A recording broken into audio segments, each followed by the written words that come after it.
السلام علیکم ورحمۃ اللہ وبرکاتہ۔ میرے محترم ناظرین، اس وقت ہم احد کے پہاڑ کے دامن میں بالکل واقع ہیں، جہاں پر اسلام کی دوسری بڑی جنگ غزوہ احد وہ پیش آئی۔ آج آپ حضرات کو غزوہ احد اور احد پہاڑ کے متعلق انشاءاللہ معلومات فراہم کریں گے۔ یہ وہ تاریخی مقام ہے احد کا پہاڑ، اور اس کے دامن میں ہم ابھی موجود ہیں۔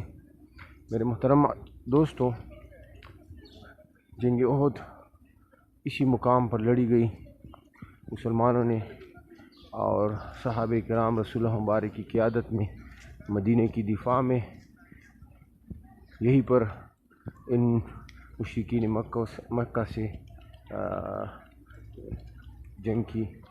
تو میرے عزیز دوستو، یہاں پر تاریخ کا وہ عظیم معرکہ پیش آیا جس میں صحابہ کرام کی شہادت واقع ہوئی، جن میں رسول اللہ مبارک کے چچا حضرت حمزہ رضی اللہ عنہ بھی موجود تھے۔ تو میرے عزیز دوستو، یہ احد کا پہاڑ ہے، اور احد کے پہاڑ کے متعلق حضور علیہ الصلوۃ والسلام فرماتے تھے کہ یہ پہاڑ مجھ سے محبت کرتا ہے اور میں اس سے محبت کرتا ہوں۔ تو یہ وہ پہاڑ ہے جو رسول اللہ مبارک سے محبت کرتا تھا، اور حضور علیہ الصلوۃ والسلام اسی پہاڑ سے محبت کرتے تھے۔ ایک دفعہ رسول اللہ مبارک اسی پہاڑ پر موجود تھے، آپ صلی اللہ علیہ وسلم کے ساتھ ابوبکر صدیق رضی اللہ عنہ، عمر فاروق رضی اللہ عنہ اور حضرت عثمان غنی رضی اللہ عنہ موجود تھے۔ تو جیسے ہی آپ صلی اللہ علیہ وسلم صحابہ کے ہمراہ اس پہاڑ پر چڑھے تو یہ ہلنے لگا خوشی سے۔ رسول اللہ مبارک نے پاؤں کے ٹھوکر سے اس پہاڑ کو کہتے ہوئے فرمایا کہ اپنی جگہ پر خاموش کھڑے ہو جاؤ، کیونکہ اس وقت یہاں ایک اللہ کا رسول صلی اللہ علیہ وسلم، ایک صدیق اور دو شہید وہ آپ کے اوپر یہاں اس پہاڑ پر موجود ہے۔ تو وہ پہاڑ وہ بالکل ہلنا بند ہو گیا۔ تو میرے عزیز دوستو، یہ وہ تاریخی مقام ہے۔ اب ہم آپ کو یہاں پر صحابہ کرام کی زیارات کراتے ہیں۔ یہ وہ مقام ہے جہاں پر یہ جنگ لڑی گئی تھی۔ تو میرے عزیز دوستو، اسی مقام پر مشرکین مکہ اور رسول اللہ مبارک کے صحابہ کرام کے درمیان تاریخی جنگ لڑی گئی، جو کہ چند گھنٹے تھی، اور اسی میدان میں مسلمانوں کی تعداد جنگ احد میں تقریباً 1000 تھی۔ حضور علیہ الصلوۃ والسلام 1000 صحابہ کے ہمراہ تشریف لائے، لیکن 300 افراد عبداللہ ابن ابی جو رئیس المنافقین تھے ان کی قیادت میں واپس چلا گیا تھا۔ تو رسول اللہ مبارک کے ساتھ 700 صحابہ کرام اس معرکے میں موجود تھے، جس میں سے 50 صحابہ وہ سوار تھے، یعنی گھوڑوں پر یا اونٹوں پر، اور باقی 650 صحابہ کرام وہ پیدل تھے۔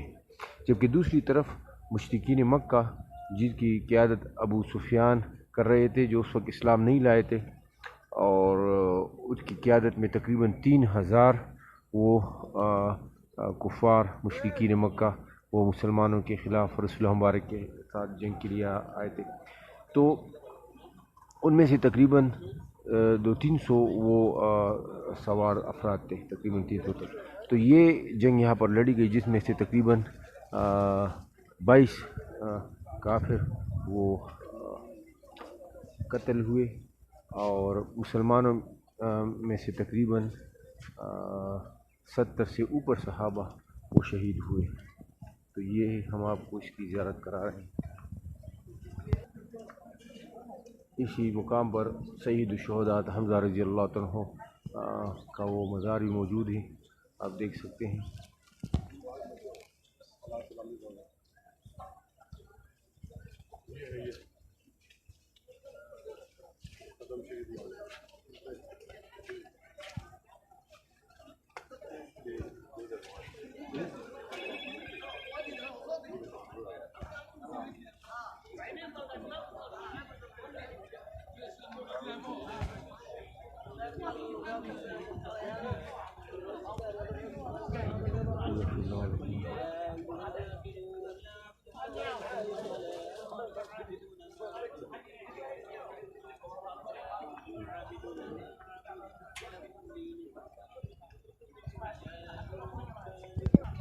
یہ سامنے چھوٹی پہاڑ جو آپ کو دکھائی دے رہی ہے، تو یہ وہ چوٹی ہے، وہ پہاڑ ہے جس کے دامن میں حضور علیہ الصلوۃ والسلام نے عبداللہ ابن جبیر رضی اللہ عنہ کی قیادت میں 50 صحابہ کرام کا وہ لشکر یہاں پر مقرر کیا تھا، اور ان سے کہا تھا کہ آپ لوگ اسی مقام پر رہیں اور اپنی جگہ سے نہ ہٹیں۔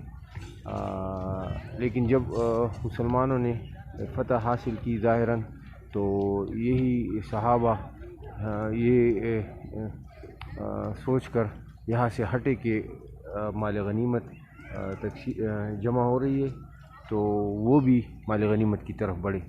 تو جو ہی وہ یہاں پر بڑھے تو کفار نے اسی طرف سے حملہ کر دیا، جس میں سے 70 سے زیادہ صحابہ وہ شہید ہوئے، جن میں سے 5 مہاجر صحابہ بھی تھے۔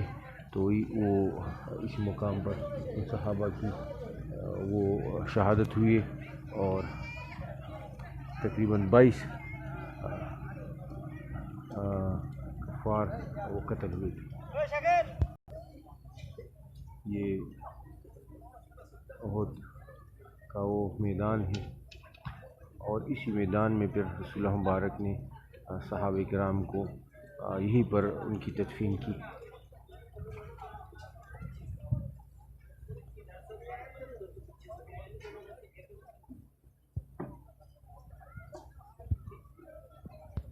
اب ہم یہاں جبل رماد پر وہ آئے ہیں اس کی طرف، اور یہاں سے پھر آپ کو یہ وہ چوٹی ہے، پہاڑی ہے، جہاں پر 50 صحابہ کرام کو رسول اللہ مبارک نے مقرر کیا تھا۔ حضور علیہ الصلوۃ والسلام نے حفاظت مشرکین مکہ کے حملوں کی وجہ سے اسی مقام پر، تو یہ وہ جبل رماد آپ دیکھ سکتے ہیں، اور یہاں پر یہ مسجد یہاں تعمیر کی گئی ہے، بالکل شہدائے احد کے مشرق کی جانب۔ یہ پہاڑ مشرق سے مغرب تک پھیلا ہوا ہے، اور حضور علیہ الصلوۃ والسلام نے اسی پہاڑ کے دامن میں پھر نماز ظہر بھی ادا کی۔ مشرکین مکہ رسول اللہ مبارک کو نعوذ باللہ قتل کرنے کی سازش کرے تھے، اللہ جل جلالہ نے رسول اللہ مبارک کو ان سے محفوظ رکھا۔ حضور علیہ الصلوۃ والسلام کے دندان مبارک بھی اسی غزوے میں شہید ہوئے تھے۔ اللہ تبارک و تعالیٰ نے مسلمانوں کو اس صورت میں کامیابی عطا فرمائی کہ انہوں نے مدینہ منورہ کی حفاظت کی، اور اس کی دفاع میں مسلمانوں نے کئی شہداء کی قربانی دی، لیکن مدینہ منورہ ان مشرکین مکہ کے مظالم سے اور ان کے قبضے سے اور رسول اللہ مبارک کی ذات سے محفوظ رہی الحمدللہ۔ تو یہ وہ تاریخی مقام ہے۔ اللہ تبارک و تعالی ہم سب حضرات کو، تمام امت مسلمہ کو، دوست احباب کو اللہ جل جلالہ ان مقدس مقامات کی زیارت کی توفیق عطا فرمائے، اور بار بار ہمیں یہ مبارک سعادت نصیب فرمائے۔ حضرت وحشی رضی اللہ تعالیٰ عنہ جو اس وقت اسلام نہیں لائے تھے، اور وہ اسی پہاڑ کے دامن میں وہ چھپ کر بیٹھے تھے، اور حضرت حمزہ رضی اللہ تعالیٰ عنہ پر حملہ کر کے ان کو شہید کیا۔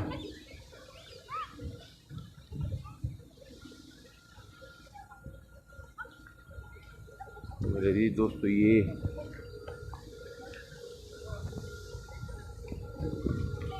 وہ عظیم جگہ جہاں پر حضور علیہ الصلوۃ والسلام نے اپنی دندان مبارک کی شہادت دی، اور وہ شہید ہوئے ان کے حق و باطل کے درمیان۔ ایک عظیم معرکہ یہیں پر پیش آیا تھا۔